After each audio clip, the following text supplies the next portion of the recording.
What if the life you are living right now is not a finished building? What if it's a renovation in progress? Here's what I mean. Architects don't demolish a structure just because one room no longer works. They inspect, they redesign, they extend.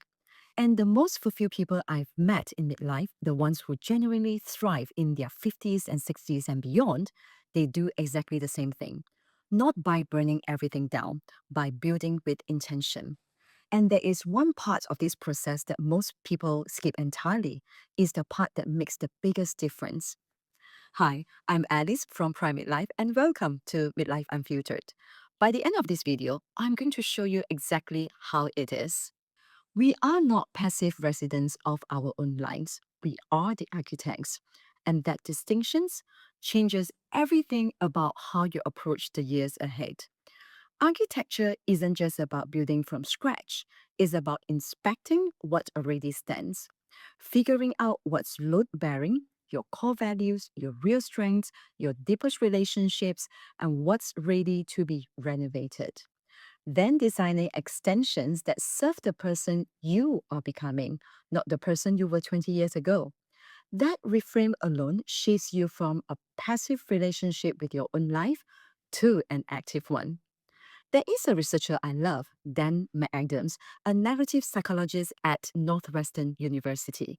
His work shows that we don't just have experiences, we actively build them into an evolving life story, one that integrates our past, our present, and our imagined future.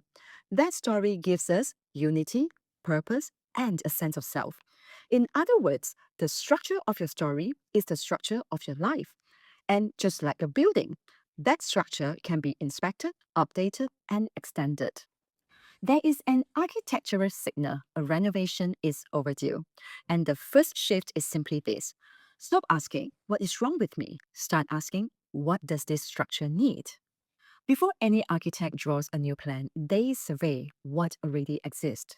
And this is the step most people in midlife skip entirely. They jump straight to what should I do next without understanding what they are actually working with.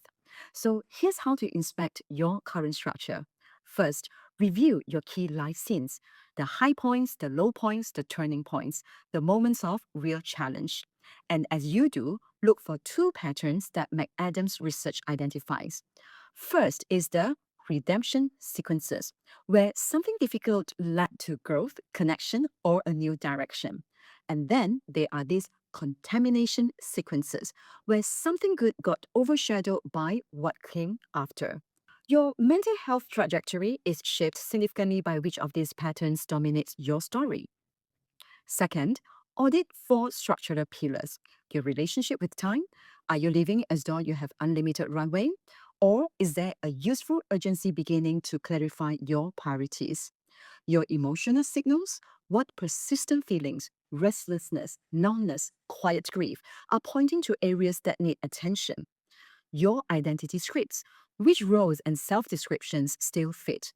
And which ones are you still performing out of habit rather than genuine alignment? And your sense of meaning. Where is it coherent? Where is it thin? Here's the data that should genuinely reassure you.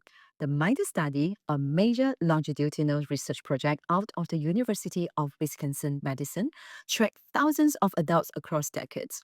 And what they found is this: midlife is not primarily a period of crisis. It is a period of resilience and growth, especially when people engage in intentional self reflection and adaptation. The crisis narrative, not supported by the data. What is supported? The people who do the inspection work, who actually survey the structure before they start building. They navigate this window far better than those who don't. Once you know what's load bearing in your life, you are ready for the next phase, and this is where it gets genuinely exciting. Sometimes the most powerful construction tool you have is not a new plan, it's a new story. Specifically, the story you tell about the hard chapters. McAdams' research shows that narrative patterns are strongest in stories of challenging experiences: health scares, career disruptions, identity shifts, loss, and people whose stories show redemption, where difficulty opens something new. They show measurably better psychological well being than those whose stories remain stuck in contamination patterns. Here is the part that matters most. These narratives are not fixed. You can rewrite them. Try this right now, even just in your head. Take one challenging chapter from your past. It could be a career setback, a health scare, a relationship that changed everything, and write it using this structure. That experience was hard, and it taught me something I could not have learned any other way. It opened a direction I would not have found otherwise. You are not minimizing what happened. You are reclaiming your agency within it. This is a fundamentally different thing. There is a well documented pattern in career development research. Meet career professionals who went through redundancy in their late 40s, which became really common across Asia Pacific during major industry restructuring in the 2010s.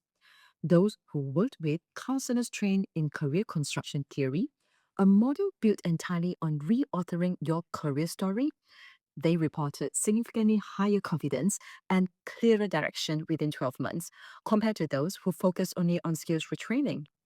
So, what is one chapter in your life that you are still narrating as pure loss and no redemption arc?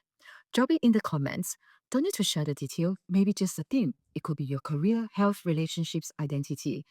I want to know where people are sitting with this because it will shape what I create for you next. Now that we have talked about inspecting and renovating, it's time to redesign what comes next. And most people approach this question as though there is one correct answer they need to figure out before they can move. For example, I need to find my purpose. I need to know what I want before I try anything. Stanford professors Bill Burnett and Dave Evans, who built the Designing Your Life program, show us a completely different way. Treat your future as a design problem, not a decision problem. The difference is enormous. A decision problem says, I need to choose the right path. A design problem says, I need to generate multiple possible futures, run small experiments, gather real data about what energizes me versus what drains me, and build from what already exists rather than starting from nothing. So here's how to apply this right now. Generate three possible futures for the next 10 to 15 years. Well, they don't need to be realistic yet. One might be a natural extension of your current path. One might involve a significant pivot. Well, you can figure it out. And one might be something that feels almost too bold to say out loud. Then ask yourself, what is the smallest, lowest risk experiment I can run in the next 30 days that would give me real information about one of these futures? It could be a conversation, a side project, a new habit, a role experiment. Career researcher who developed career construction theory identifies four adaptability resources that predict how well people navigate transitions. Concern, meaning taking the future seriously. Control, meaning owning your choices. Curiosity, meaning exploring possibilities. And confidence, which gets built through small wins. Research applying this across multiple countries in mid career counseling settings shows that people who actively build these four resources report significantly greater self authorship and direction. And there is one more layer to this architecture, and is the one that gives the whole structure its lasting strength. Great buildings aren't just beautiful, they are resilient, designed to last. And in the architecture of a life, resilience comes from building across four systems simultaneously: physical, connective, social, and meaning based. Midlife is what researchers call the generativity window. This is the developmental stage identified by psychologist Eric Erickson and built on extensively by McAdams, where the deepest source of meaning shifts from personal achievement to contribution, teaching what you know, mentoring the next generation, creating something that outlasts you. This is not just philosophically satisfying, it's one of the strongest predictors of well being and purpose in later life. The MIDUS research found that adults who score high on general activity measures in midlife reported higher life satisfaction, better health behaviors, and stronger social connections in the decades that followed. Building for legacy is not idealistic. It is one of the most practical investment you can make in your own long-term well-being. And here are four structural strengthening moves you can begin now. One, Identify one way you are already bridging your accumulated expertise towards something or someone beyond yourself. 2. Let the awareness of time clarify rather than frighten you. Finitude is not the enemy of a good life. It is the architect's most honest brief. 3. Audit your resilience across all four systems. Where are you strong? Where are you fragile? Physical health, mental sharpness, genuine connection, and a clear sense of why you are here. 4. Remember that architecture is never finished. Good buildings adapt, so should you. Here's a journal prompt to sit with this video this week, if you like. Which parts of my life structure feel genuinely solid and load bearing right now? And which parts are quietly asking for renovation or a new extension? Write it out.